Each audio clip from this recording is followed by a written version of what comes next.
श्रीराम समर्थ श्रीराम. भाग 97. मठामध्ये गोविंद स्वामींच्या उपस्थितीमध्ये विष्णुयाग संपन्न करावा आणि त्या निमित्ताने गोविंद स्वामींचं मठात काही दिवस राहणं व्हावं अशी दयाळराव स्वामींना इच्छा झाली. ते स्वतः श्रीगोंद्याला गेले. सद्गुरूंनी विष्णुयाग संपन्न करायला संमती दिली आणि त्या निमित्ताने मठामध्ये येऊन राहण्याचंही मान्य केलं. दयाळराव स्वामींना खूपच आनंद झाला. यागाचा दिवस ठरला. ते पैठणला परत आले. भक्तांनी यागाची तयारी उत्साहाने सुरू केली. सर्व तयारी पूर्ण होत आली. एक दिवस अचानक श्रीगोंद्याहून निरोप आला. गोविंद स्वामी विष्णू यागासाठी येऊ शकणार नाहीत, पण याग संपन्न करावा असं त्यांनी सांगितलंय. सगळ्यांना मोठाच धक्का बसला. दयाळराव स्वामींना तर खूपच वाईट वाटलं. यागासाठी तयार केलेलं यज्ञकुंड, मंडप, पताकांच्या माळा या सगळ्यांवरून त्यांची नजर नुसती फिरत राहिली. वाटलं ही सगळी तयारी फोल आहे. मनामध्ये विचारांचं काहूर उठलं. दयाळराव स्वामींनी निर्णय घेतला, जोवर गोविंद स्वामी विष्णू यागासाठी यायचं मान्य करत नाही तोवर अन्न पाणी वर्ज्य, पूर्ण अनशन. सद्गुरूंची संमती मिळवण्यासाठीच तसं अंशनातच श्रीगोंद्याला चालत जायचं. हे ऐकून सारेच थक्क झाले, चिंतितही झाले. दयाळराव स्वामींची गुरुभक्ती उत्कट आणि निर्णयही वज्रकठोर हे सगळ्यांना माहितीच होतं. ठरवलं म्हणजे ठरवलं, कोणाचं ऐकणार नाही. तरीही उत्तम श्लोक विनवणीच्या स्वरात म्हणाले, श्रीगोंदे 50 मैलांवर आहे आणि काही खाता न पिता असं व्रत घेता अंतर तेवढं चालत जायचं म्हणजे फारच कठीण. निदान घोड्यावरून तरी चालावं.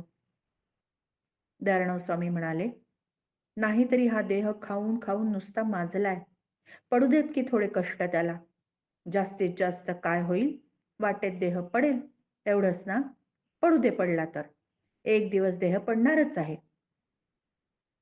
पाणवलेल्या डोळ्यांनी उत्तम श्लोक म्हणाले, स्वामींनी एकटं चालत जाऊ नये अशी प्रार्थना आहे.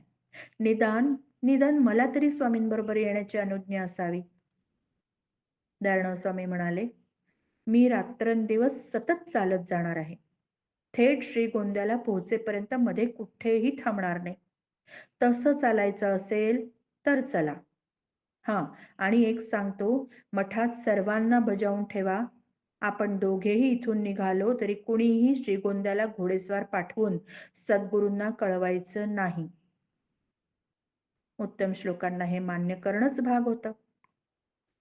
तासाभरातच दयाळराव स्वामी आणि उत्तम श्लोक चालत श्रीगोंद्याला निघाले. उत्तम श्लोकांनी पडशी ठेवण्याच्या निमित्ताने घोडा बरोबर घेतला होता, पण मनातला हेतू वेगळाच होता. वेळ प्रसंगी दयाळराव स्वामी घोड्यावर बसू शकतील हा खरा हेतू. दयाळराव स्वामी अगदी भरभर चालत होते. उन्हाळा सुरू झालेला. मराठवाड्यात उन्हाळा खूपच कडक असतो. त्यातच यंदा गरम वाऱ्याच्या झळा सुरू झाल्या होत्या. दयाळराव स्वामींनी अनशन व्रत म्हणून पाण्याचा थेंबही घेतला नाही. तसेच चालत राहिले. मग उत्तम श्लोकांनीही काही घेतलं नाही. चालता चालता दयाळराव स्वामी त्यांना म्हणाले, व्रत माझं आहे, तुम्ही फराळाचं घ्यायला हरकत नाही. उत्तम श्लोक काहीच बोलले नाही. दयाळराव स्वामी हळूवार स्वरात म्हणाले, निदान थोडं दूध तरी घ्या, पाणी तरी घ्या. उत्तम श्लोक काहीच बोलले नाही. ते तसेच चालत राहिले. दिवसभरात चालत चालत दोघांनी रात्रीपर्यंत 20 मैलांचं अंतर कापलं. अंधार पडला. उत्तम श्लोकांच्या चालण्याचा वेग आता खूपच मंदावला.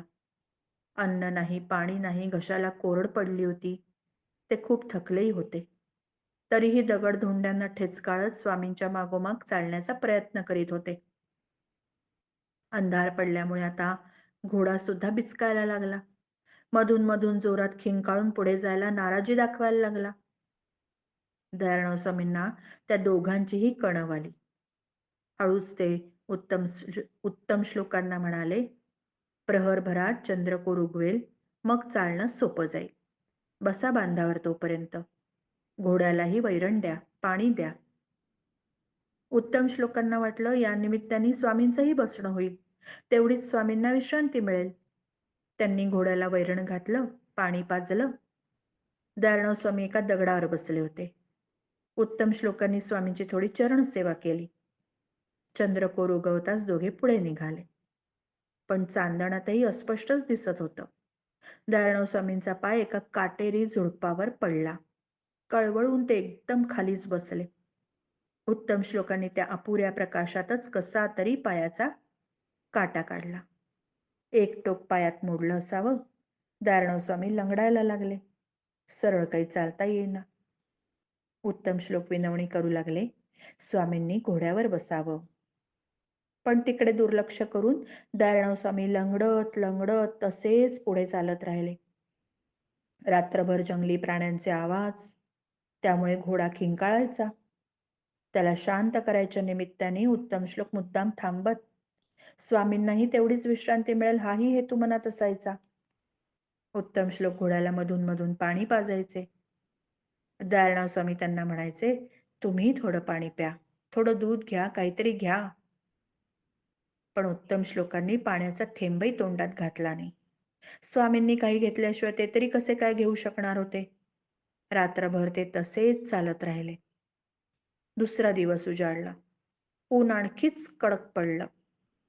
त्यात धुळीचं वादळ सुटलं. गरम गरम धूळ, वाऱ्याच्या झळा, त्यामुळे चालायला फार त्रास होत होता. पण तसेच लंगडत लंगडत दारणो स्वामी पुढे चालत राहिले. रात्री उशिरा ते दोघे श्रीगोंद्याला येऊन पोहोचले. दोघांची स्थिती अत्यंत दयनीय झाली होती.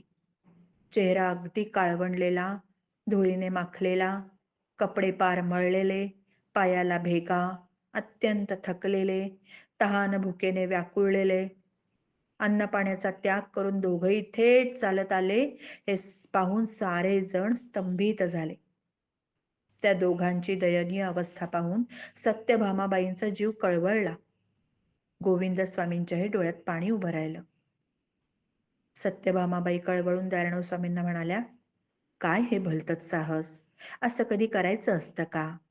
आम्हाला काय वाटेल याचा तरी विचार करायचा. गोविंद स्वामींकडे वळून त्या म्हणाल्या, आधी येतो म्हणून त्यांना सांगून टाका, म्हणजे दूध तरी घेतील ते.